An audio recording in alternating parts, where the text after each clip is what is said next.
Hi everyone, you are watching serial Siyapa, जहां पे मिलती है आपको आप ही के फेवरेट टीवी सीरियल से जुड़े इंटरेस्टिंग अपडेट। चैनल को अगर आपने अभी तक सब्सक्राइब नहीं किया है तो फटाफट से चैनल सब्सक्राइब करें, नोटिफिकेशन बेल दबाएं और इस वीडियो को लाइक शेयर करना ना भूलें। वसुधा के आने वाले एपिसोड में आज रात आप देखेंगे कि कैसे कहानी शुरू होती है वसु और उसके बाबा से। वसुधा और उसके पापा यानी कि हनुमंत सिंह मंदिर परिसर में पहुंच जाएंगे। मंदिर परिसर में पहुंचने के बाद हनुमंत कहता है कि वसु, तू रुक यहाँ पर, मैं तेरे लिए अपने हाथों से बना हुआ कोई गजरा लाने की कोशिश करता हूँ। वसुधा कहती है कि बापू साहब, मैंने आपसे कहा ना कि मुझे आपके अलावा कुछ और नहीं चाहिए, और आपने तो मेरा जन्मदिन आज इतने अच्छे से मनाया है जिसको मैं कभी भी नहीं भूल पाऊंगी, इसलिए आप बस मेरे पास रहिए। लेकिन हनुमंत जिद करता है और वसुधा से कहता है, अरे तू बैठ, हम अंदर दर्शन करने चलेंगे, उससे पहले मैं कुछ माता रानी के लिए गजरा ले आता हूँ, तेरे लिए भी। हनुमंत यहाँ पर उदास भारी मन से सीढ़ी उतरने लगता है मंदिर की, और वसुधा हनुमंत को जाता देखकर इमोशनल होती है। वसुधा हनुमंत का इंतजार करती है और उस बीच वो अपनी बचपन की सारी बिताई हुई यादें हनुमंत के साथ एक बार फिर से रिजॉइस करती है, उनको रिकलेक्ट करती है। हनुमंत फूल वाले के पास जाता है, वो कहता है कि बाई जी, मुझे एक गजरा दे दो। वो फौरन सफेद फूलों का गजरा बनाकर के हनुमंत को पकड़ा देती है। तभी हनुमंत कहता है, अरे ये तो फ्रेश फ्लावर्स नहीं लग रहे हैं, मुझे फ्रेश फूलों का गजरा चाहिए अपनी बेटी के लिए, आज उसका जन्मदिन है ना। तभी वो औरत कहती है कि भाई साहब, अभी तो हमारे पास यही अवेलेबल है, अगर आपको ताजे फूलों का गजरा चाहिए तो आपको थोड़ा सा वेट करना होगा, हाथों से पिरो करके मैं आपको दे देती हूँ, या आप चाहें तो मैं आपको पिरोने का सामान दे देती हूँ, आप खुद बना लीजिए। हनुमंत कहता है ये अच्छा रहेगा, आप मुझे सारा सामान दे दीजिए और अपनी बेटी के लिए गजरा मैं खुद अपने हाथों से बनाऊंगा। हनुमंत सारा सामान लेकर के आ जाता है मंदिर के परिसर में, और जहाँ पर वसुधा बैठी होती है वहां पर बैठकर अपने हाथों से एक एक फूल पिरोने लगता है। वसु कहती है, लाइए बाबू साहब, मैं कर देती हूँ। हनुमंत उसके हाथ से छीन लेता है फूलों की टोकरी और कहता है, नहीं, आज तेरा जन्मदिन है ना, इसलिए तू मुझे किसी काम से नहीं रोकेगी। मेरा मन है कि आज मैं तुझे दुल्हन की तरह सजाऊं और अपने प्यार से तुझे सजाऊं। वसुधा मनी मन कहती है कि बाबू साहब, मैं समझ रही हूँ आखिर आपके मन में क्या चल रहा है।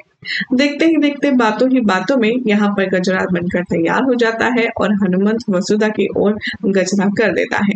वसु कहती है, बाबू साहब, इतने प्यार से आपने इन्हें पिरोया है, इन्हें बनाया है, तो लगा भी खुद दीजिए। और वसुधा मुड़ जाती है।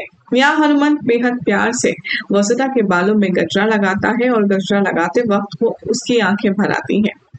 यहाँ पर कहता है हनुमंत अपने दिल में, अपनी अंतरात्मा में, कि मुझसे ज्यादा अभागा कोई बाप ना होगा जो अपनी बेटी को दुल्हन बनाकर खुद मौत के घाट उतार रहा है। भगवान, मुझे माफ कर देना।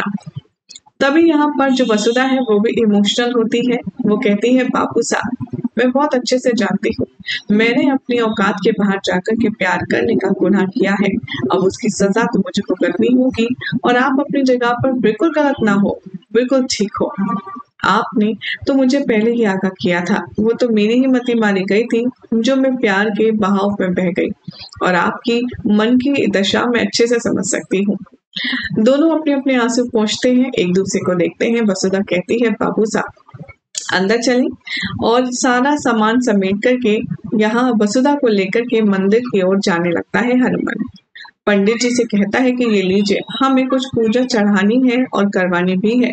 पंडित जी कहते हैं, किसके नाम से? हनुमान कहते हैं, मेरी बेटी के नाम से, आज इसका जन्मदिन जो है।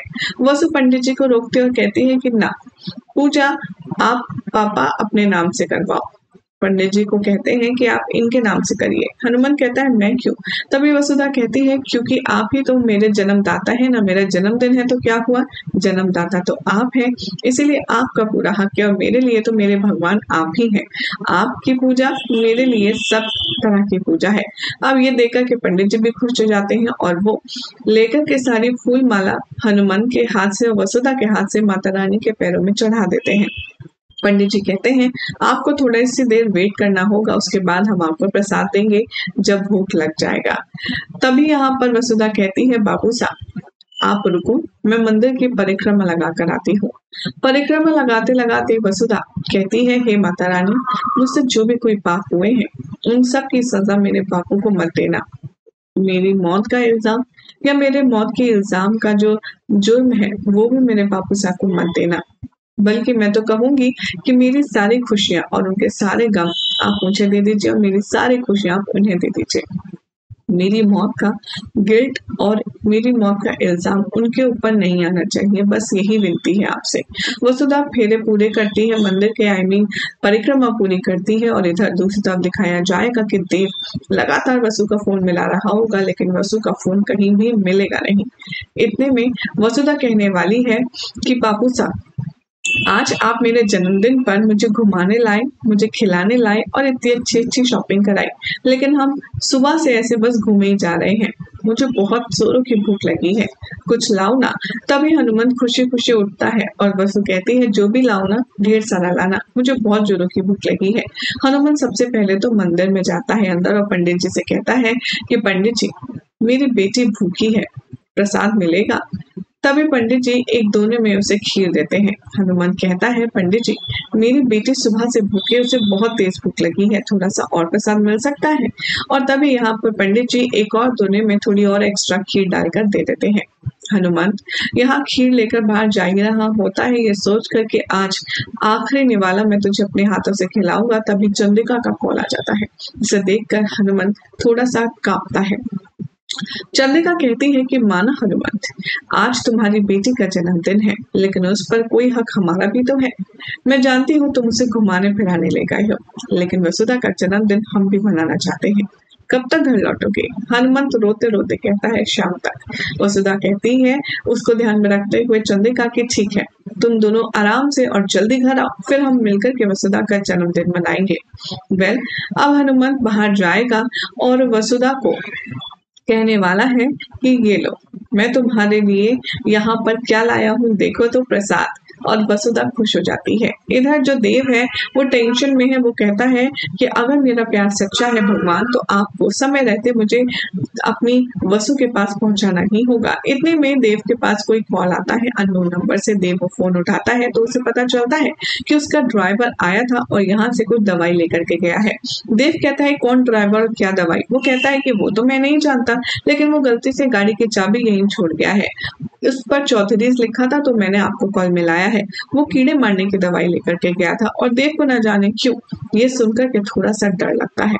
मतलब यहाँ पर देव एड्रेस का पता लगा लेता है कि वो गाड़ी कहाँ पर छोड़कर गया है, कहाँ से दवाई ली थी, तो उससे आइडिया लग जाएगा देव को कि एग्जैक्टली ये दोनों हैं कहाँ।